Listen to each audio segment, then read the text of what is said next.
নমস্কার।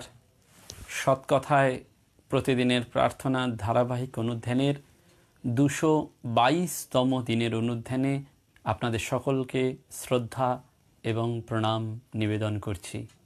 আজ একটি পবিত্র দিন এবং পুণ্য দিন। আমরা জানি যে বাঙালি মাত্রই উৎসব এবং সেই উৎসব আধ্যাত্মিকতা বা ধর্মের সঙ্গে ওতপ্রোতভাবে জড়িত। আজকে সেরকমই একটি পবিত্র দিন, আজ সরস্বতী পুজো। আমরা বাগদেবীর আরাধনায় আজ ব্রতী হয়েছি। সরস্বতী মাত্রই আমরা জানি বাক্য বা শব্দের অধিষ্ঠাত্রী দেবী। তিনি সকল বিদ্যার এবং ললিত কলারও দেবী বটে। হিন্দুরা জ্ঞান এবং বিদ্যালাভের জন্য এই বাগদেবী বা সরস্বতীর পুজো করে থাকেন।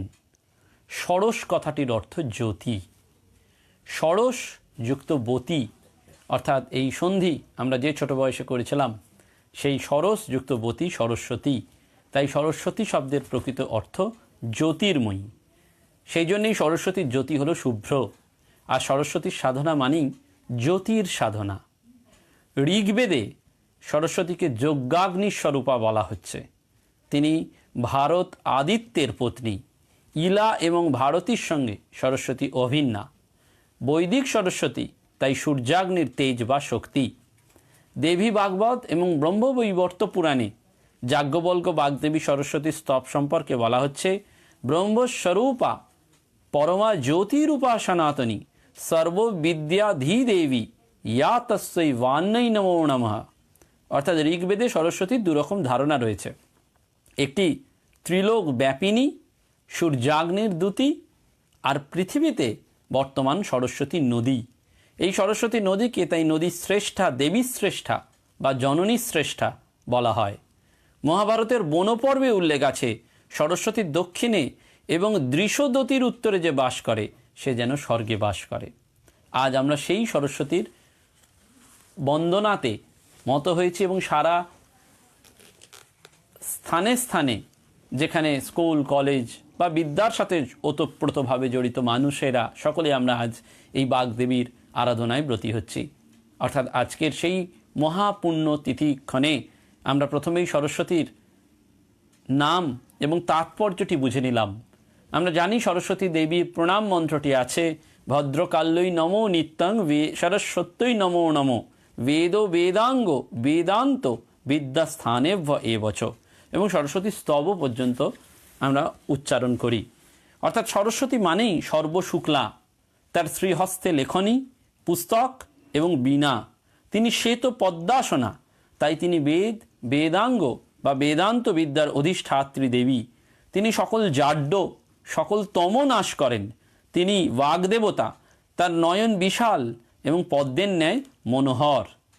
বেদে কখনো কখনো সরস্বতীর 3টি সার্থক সম্বোধন বলা হয়েছে। কোথাও তাকে আবাহন করা হয়েছে দেবীতমে, কোথাও তাকে বলা হয়েছে অম্বিতমে এবং কোথাও বা নদীতমে। অর্থাৎ দেবীতমার অর্থ হচ্ছে তিনি দেবী শ্রেষ্ঠা, অম্বিতমার অর্থ হচ্ছে তিনি মাতৃশ্রেষ্ঠা, আর নদীতমার অর্থ হচ্ছে তিনি নদী শ্রেষ্ঠা। অর্থাৎ সরস্বতীর মহিমা ত্রিবিধ। তিনি দেবী, তিনি মা এবং তিনি নদী রূপা। সকল দোতনশীল বস্তুর মধ্যে ইনি শ্রেষ্ঠা। ইনি দিব্য ব্রহ্ম জ্যোতিরূপিণী, তাই তিনি দেবী তমা। জ্ঞানরূপ পরম পীযূষ দানে তিনি আমাদের অবোধ, অজ্ঞান এবং অসহায় সন্তানকে নিত্য প্রতিপালন করেন। মায়ের কাজই তাই। আমরা এই যে অবিদ্যার মধ্যে, অজ্ঞানতার মধ্যে রয়েছি, মোহের মধ্যে রয়েছি, সেখান থেকে আমাদের ওই জ্যোতি বা আনন্দের দিকে নিয়ে যেতে পারেন একমাত্র এই সরস্বতী। সেই জন্যে নদী কেবলমাত্র জলের আধার বলে নয়, নদী নাদেরও উৎস। নদীর কলনাদ কারোর অপরিজ্ঞাত নয়। নদ শব্দটি নাদের বা শব্দেরই দ্যোতক। নদ যুক্ত ইপ, সেইটি হচ্ছে নাদ। বাগদেবী রূপে সরস্বতী নাদময়ী। এবং এই সরস শব্দের অর্থ কেবল যে জ্যোতি তা নয়, জলও বটে, সেটি আমরা বারবার বলেছি। এবং ঋগ্বেদের 10ম ক্ষেত্রে বলা হয়েছে সরস্বতীকে পাবকা, এবং পাবকা অর্থ হচ্ছে তিনি শোধয়িত্রী। অর্থাৎ দেবী পক্ষে তার তাৎপর্য দাঁড়ায় যেন তিনি পাপ নাশপূর্বক মনুষ্যগণের হৃদয়কে জ্ঞানালোকে শুদ্ধ এবং নিষ্কলুষ করবেন। সেই জন্যই আমরা সরস্বতীর কাছে এই জ্ঞানটি চাই। এবং তিনি যোগ্য ধাত্রী। কেন না তিনি সুনৃতাং চোদয়িত্রী এবং সুমতিনাং চেতন্তী, অর্থাৎ তিনি বাগদেবী রূপে সকলের প্রিয় এবং সত্যরূপে আমাদের কাছে তিনি সর্বদা প্রতিভাত হন, বা আমাদের ধ্যান মূর্তিতে তিনি সর্বদা বিকশিত এবং পূজিত হয়ে থাকেন। দেবী সরস্বতী শ্বেত পদ্মাসনা এবং সিংহ বাহিনী কেন হলেন? এটি এই নদী সরস্বতীর থেকেই আহরিত। উক্ত নদী দুটির বিশেষ কুলকে আলোকিত করে থাকত শ্বেত পদ্মদল। সেই জন্য তরঙ্গায়িত সলিলে বিহাররত থাকত অসংখ্য কলসংখ্য। তাই প্রথমটি হলো দেবীর আসন এবং দ্বিতীয়টি হলো দেবীর বাহন। কোনো কোনো পুরাণে দেবী সরস্বতীকে ব্রহ্মার ভার্যা, কোথাও বা তিনি হরির ভার্যা হিসাবেও বারবার বলা হয়েছে এবং সেখানে অনেক কাহিনীও রয়েছে। গরুর পুরাণে বলা হয়েছে যে এই সরস্বতীর শক্তি হচ্ছে অষ্টবিধা। সেই অষ্টবিদ্যা কি? অষ্টবিধা শক্তি কি কি না শ্রদ্ধা, ঋদ্ধি, কলা, মেধা, তুষ্টি, পুষ্টি, প্রভা এবং মতি। অর্থাৎ এই অষ্টশক্তি হচ্ছে সরস্বতীর মধ্যে রয়েছে। সেই জন্য এই ঋষি বারবার শতস্পুত্র প্রেরণায় বলে উঠেছেন, মা নিষাদ প্রতিষ্ঠায়াং তমগম স্বাস্বতী সমা ইয়ৎ ক্রৌঞ্চ মিথুনাদি বদি কামো মোহিতম। অর্থাৎ কল্পান্তে সমুদয় জগৎ যখন রুদ্র কর্তৃক সংহৃত হলে পুনরায় প্রজাপতি সৃষ্টির জন্য যখন ব্রহ্মা ধ্যানমগ্ন হন, সেই সময় প্রাদুর্ভূতা হন দেবী সরস্বতী মহানাদশালিনী বিশ্বধারিণী। তন্ত্রশাস্ত্রেও সরস্বতীকে বাগীশ্বরী বলা হয়েছে। অং থেকে খং পর্যন্ত 50 বর্ণে তার দিব্যা তনু গঠিত বা দিব্য তনু অবস্থিত। আমরা যে প্রশ্নগুলির মধ্যে রয়েছি যে কেন তিনি সর্বশুক্লা, না শ্বেত বর্ণ যে প্রকাশাত্মক সত্যগুণের ভাব। আমরা জানি 3 গুণের পাড়ে যেতে হয়, সত্য, তম, রজ। এই শ্বেত সাদাইলেই আমাদের সত্যের কথা মনে পড়ে যায়, সাত্ত্বিক ভাব, অর্থাৎ মনের যাবতীয় কামনা কলুষ সব দূরীভূত হয়ে যায়। সেই জন্য তিনি সর্বশুক্লা। তিনি শুদ্ধ জ্ঞানময়ী, প্রকাশ স্বরূপা এবং জ্যোতিরূপা। কেন তিনি বীণা বরদ মণ্ডিত ভুজা? বীণা হচ্ছে সুরযন্ত্র, এতে সঙ্গীত বাজে, অর্থাৎ ধ্বনিত হয় নাদ। সকল সঙ্গীত এবং সকল নাদের জননী বাগদেবতার শ্রীকরে তার নিজ স্বরূপ এবং স্বভাবের দ্যোতক হিসাবে কোনো প্রতীক থাকা বাঞ্ছনীয়। তাই দেবী সরস্বতীর মধ্যে সেটি দেখতে পাওয়া যায়। সরস্বতী কেন শ্বেত পদ্মাসনা? কেন তিনি সকল বিভবদাত্রী? কেন তিনি নিঃশেষ জাড্যপন্থা? না জ্ঞান সাধনার সঙ্গে আত্মিক ক্রমবিকাশের যে সাধনা সেটি ক্রমশ নিবিড়তর। সরস্বতী পূজার সর্বোচ্চ লক্ষ্যই হচ্ছে ক্ষুদ্র অহংয়ের অস্ফুট মুকুলটিকে জ্ঞানরূপ তপনের দীপ্ত আলোক স্পর্শে শতদল পদ্মের ন্যায় অনবদ্যা পূর্ণতায় বিকশিত করে তোলা। এটি সরস্বতীর অন্যতম তাৎপর্য। কেন সরস্বতীর বাহন শ্বেতহংস? না সরস্বতীর যে দুটি রূপ, নদীরূপ এবং দেবীরূপ, নদীরূপা সরস্বতীর বুকে অসংখ্য কলহংস বিচরণ করত। তাই উভয়েরই হচ্ছে সমগতি। সাধক এবং ভাবুক দুয়েরাই এই গতি সাম্য দেখেছেন, তাদের মনোনয়নে পরিদিষ্ট হয়েছে যেন গতিশীলা সরস্বতী হংসারোহণে বিহাররতা। অর্থাৎ বাহন দেবতার পরিবহনের উদ্দেশ্যকে সিদ্ধ করে, তাকে বহন করে নিয়ে যায়, তাঁরই বশীভূত থেকে তার আবশ্যকীয় সেবা করে। সেই জন্য সরস্বতী এই দেবী রূপে এবং নদী রূপে এই হংসকে রেখেছেন। এবং এই হংসের ক্ষেত্রে আরেকটি জিনিস আমরা দেখে যাই যে অসীম মুক্ত নীলাকাশে হংসেরই একমাত্র আছে নিশ্চলা গতি। আকাশ মার্গে হংস অত্যন্ত দ্রুত বেগে উড্ডয়নশীল। অর্থাৎ জ্ঞানময় পরমাত্মাও এই একই গতিতে আকাশপথে বিচরণশীল। অর্থাৎ যেন স্বরূপ লক্ষণ এবং তটস্থ লক্ষণের কথা বলে দিচ্ছে। তটস্থ লক্ষণ হচ্ছে সগুণ সাকার, আর নির্গুণ হচ্ছে তার স্বরূপ লক্ষণ। সেই রকম হংসের মধ্যে যে দ্বিগতি, পরব্রহ্মের সক্রিয় এবং নিষ্ক্রিয়, এই দুটির জন্য তার বাহন হংস। এবং হংসের মধ্যে জল আর দুগ্ধের বিবেক রয়েছে। অর্থাৎ জল দুধকে সে এক করে দিলে হংস শুধুমাত্র দুধটুকুই গ্রহণ করে, জল পড়ে থাকে। জ্ঞানী সেইটি করবেন। তিনি নির্লিপ্ত মনে এই সংসার বিষয় থেকে সংসারটিকে বাদ দিয়ে নেন এবং তার মধ্যে থেকে যে সার বা তত্ত্ব সেটিকেই গ্রহণ করেন। সুতরাং হংসই পরমাত্মার লিঙ্গ বা প্রতীক। অহংস, এই আত্মচৈতন্য সূচক বাক্যই হচ্ছে হংস। সেই জন্য তাঁর যে বাহন তিনি হচ্ছেন হংস। এই সরস্বতীর যে ধ্যান, এই সরস্বতীর যে প্রণাম, সেটি আমরা বারবার এই বিভিন্ন শাস্ত্রের আলোকে বিচার করে নিলাম। অথর্ববেদে এই সরস্বতীকে ব্রহ্মার পত্নী বলা হয়েছে। শুক্ল যজুর্বেদে ইন্দ্র বা বৃহস্পতিকে সরস্বতীর স্বামী হিসাবে বলা হয়েছে। পাঁচকড়ি বন্দ্যোপাধ্যায় তার সরস্বতীর রূপকল্পনা পুস্তকে সরস্বতী পুজো বাঙালির পুজো পার্বণ এই বইতে লিখছেন, মা আমার বর্ণাত্মিকা, সপ্তবর্ণ সমন্বয়কারিণী, তাই মা শ্বেতাম্বরা, শ্বেতবর্ণা, বালেন্দু নিভাননা। স্বামী নির্মলানন্দজি মহারাজ তার দেবদেবী ও মাহন গ্রন্থে লিখছেন, দেবী সরস্বতীর জ্যোতি, বিভূতি এবং নদী সরস্বতীর নিষ্কলুষ স্বচ্ছতা, এই দুয়ের সমন্বয়ে দেবী হলেন শ্বেতবর্ণা। তার বসনভূষণ বাহনেও ওই রং লেগে যায়, তিনি হন সর্বশুক্লা। সেজন্য কালীবিলাসতন্ত্রেও বলা হয়েছে সরস্বতী শুক্লা বসনা, নারায়ণ প্রিয়া, শঙ্খ এবং কুন্দকুসুমের মতন শুভ্র বর্ণা। অর্থাৎ বাংলা সাহিত্যে, পুরাণে, সর্বত্র আমরা এই সরস্বতীর যে গুণ কীর্তন পাই এবং বাংলা সাহিত্যেও তার কথা আমরা বহু পরিমাণে পাই। যেমন কবি বিহারীলাল চক্রবর্তী সরস্বতী বন্দনায় লিখছেন, ব্রহ্মার মানস্বরে নীল জলে মনোহর সুবর্ণ নলিনী, পাদ পদ্ম রাখিতায় হাসি হাসি ভাসি যায়, ষোড়শী রূপসী বামা, পূর্ণিমা যামিনী। অর্থাৎ সরস্বতী সম্পর্কে আমরা এইটি, তিনি যেন সেই আমাদের তমসমা জ্যোতির্গময়, সেইটি হচ্ছে সরস্বতীর যেন প্রকাশাত্মিকা মন্ত্র, তিনি যেন প্রকাশ হয়েছেন ঠিক এইভাবে। এবং জ্ঞান এবং বিদ্যার সরস্বতীর কৃপা ব্যতীত আমরা যে কোথাও সাহিত্য, সঙ্গীত, শিল্প, চারুকলাতে এগিয়ে যেতে পারি না, সেটা আমরা বারবার জানি বা সেটি আমরা স্বীকৃত। সেই জন্য ঋগ্বেদে বাক বা সরস্বতীকে তৃতীয় প্রধান দেবী রূপে বর্ণনা করা হয়েছে। এবং বাক শব্দের দ্বারা যেহেতু তিনি আমাদের ভাবনার প্রকাশ, তাই তিনি আমাদের জিহ্বায় রয়েছেন। তিনি মর্তে প্রবাহিত ত্রিধারার অন্যতমা। উত্তরপ্রদেশে বা বাংলায় যেখানেই হোক, প্রয়াগ বা ত্রিবেণীতে সরস্বতী বর্তমানে গরিমা হারালেও তার একটি ধারা কিন্তু বারবার রয়েছে। সেই জন্য যেন সরস্বতীতে বলা হচ্ছে দেবী রূপা নদী রূপা চ, যেটি আমরা বারবার বলছি যে দেবী রূপে এবং নদী রূপে আমরা তাকে যেন পেয়ে যাচ্ছি বা আমরা সর্বদা যেন তাকে গ্রহণ করছি। এবং সেইটি বাল্মীকির যে স্তোত্র সেটিও আমরা স্মরণ করলাম, মা নিষাদ প্রতিষ্ঠায়াং, এটি সরস্বতী বন্দনার একটি অন্যতম প্রতিপাদ্য বিষয়। নির্বোধ কালিদাস দেবী সরস্বতীর কৃপায় কিভাবে মহাকবি হয়ে বিক্রমাদিত্যের রাজসভায় নবরত্নের অন্যতম হয়েছিলেন সেটাও আমরা আজকে জানি।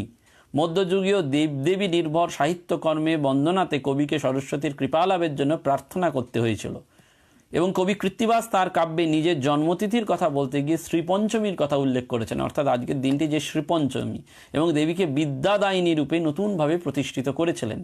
তার কাব্যেও আমরা সেটি পাই, সরস্বতী অধিষ্ঠান কণ্ঠের উপরে, কৃত্তিবাস রচে গীত সরস্বতীর বরে। অর্থাৎ কৃত্তিবাস যে সমস্ত রচনা করছেন সব সরস্বতীর বরেই করছেন, সেই জন্য সরস্বতী অধিষ্ঠান কণ্ঠের উপরে। মধ্যযুগীয় সুফি সাধক মুসলমান কবিদের লেখাতেও এই সরস্বতীর কথা পাই।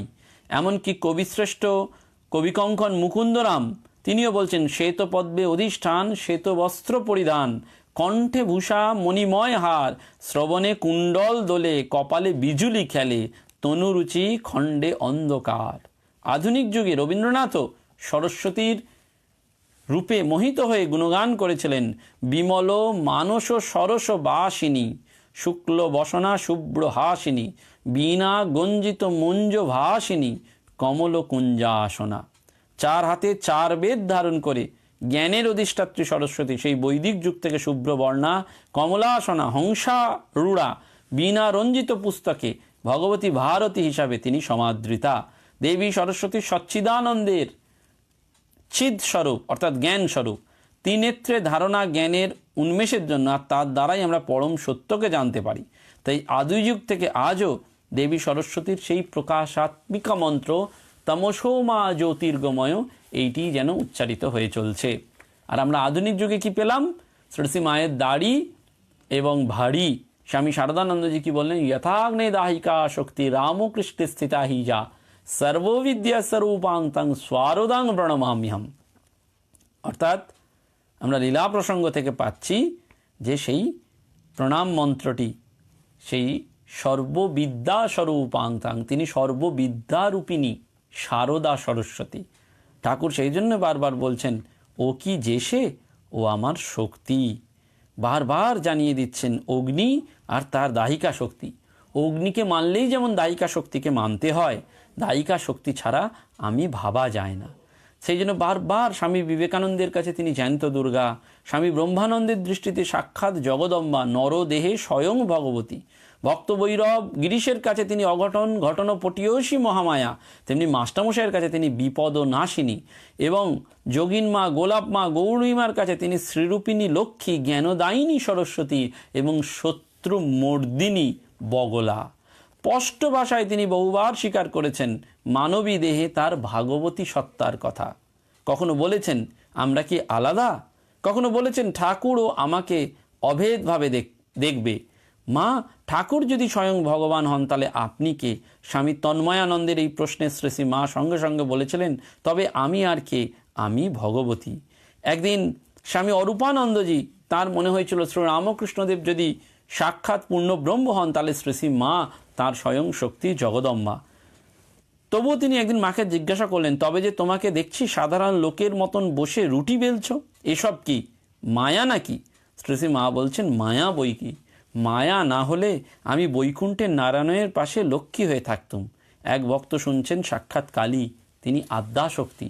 তাই তিনি জিজ্ঞেস করছেন, তোমার কথা যা শুনেছি তা আমি বিশ্বাস করি, তবে স্বয়ং তুমি যদি যে কথা বলো। মা সঙ্গে সঙ্গে বলছেন, হ্যাঁ আমি তাই।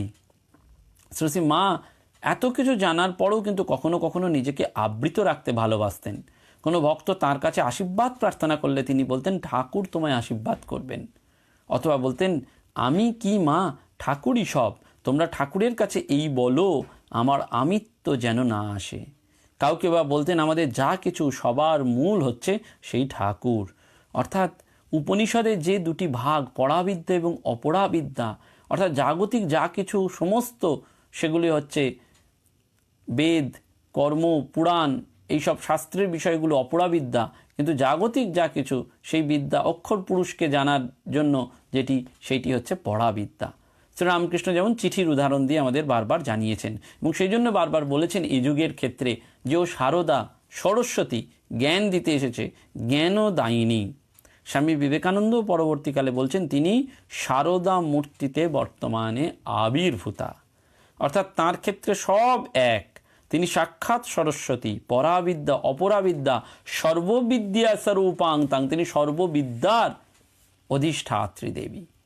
এবং শারদানন্দজি আরও উল্লেখ করেছেন আমাদের কাছে যে যেটি চামুণ্ডা তন্ত্রে বারবার বলা হচ্ছে, কালী তারা মহাবিদ্যা ষোড়শী ভুবনেশ্বরী ভৈরবী ছিন্নমস্তা চ বিদ্যা ধূমাবতী তথা বগলা সিদ্ধবিদ্যা চ মাতঙ্গী কমলাত্মিকা এতদশ মহাবিদ্যা সিদ্ধ বিদ্যা প্রকীর্তিতা।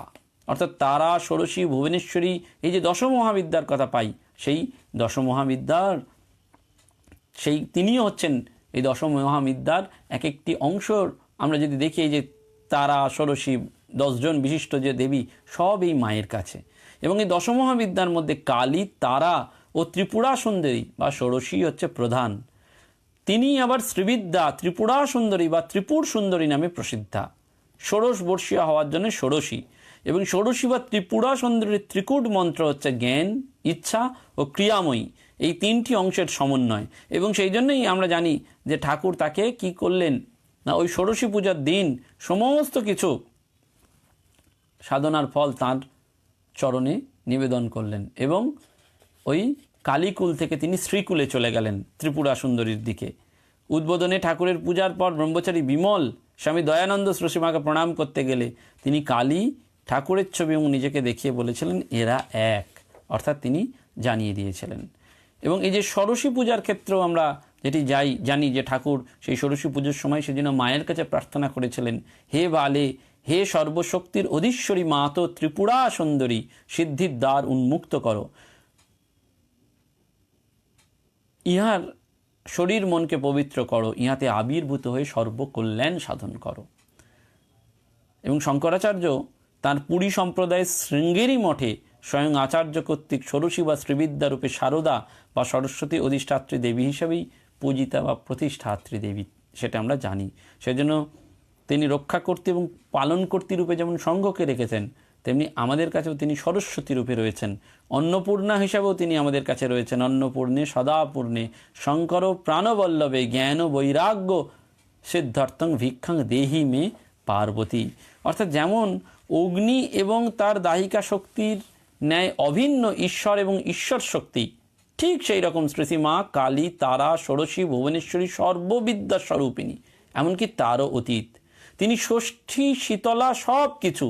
এবং শ্রীরামকৃষ্ণ সেই জন্যে স্বয়ং যাকে সর্বমঙ্গল্যে মন্ত্রে প্রণাম জানিয়েছেন, শারদানন্দ তাকেই সর্ববিদ্যা স্বরূপাং স্বারদাং প্রণমাম্যহম জানিয়েছেন। আর অবেদানন্দজি মহারাজ তাঁরই চরণে শারদা স্তোত্র রচনা করেছেন তার বরপুত্র হয়ে। অর্থাৎ আমরা যেন আজকের এই পবিত্র দিনে মায়ের কাছে, সেই সরস্বতী শারদার কাছে আমাদের জ্ঞানের জন্য, বৈরাগ্যের জন্য প্রার্থনা করি এবং বারবার অনুভব করতে পারি সর্ববিদ্যার স্বরূপ সেই শারদা যদি আমাদের পূজা গ্রহণ করেন, তাহলে আজকে সরস্বতী পূজার নৈবেদ্য নিবেদন সার্থক হবে। সকলকে আমার প্রণাম জানিয়ে আজকের এই অনুধ্যান এখানেই শেষ করলাম। নমস্কার, ধন্যবাদ।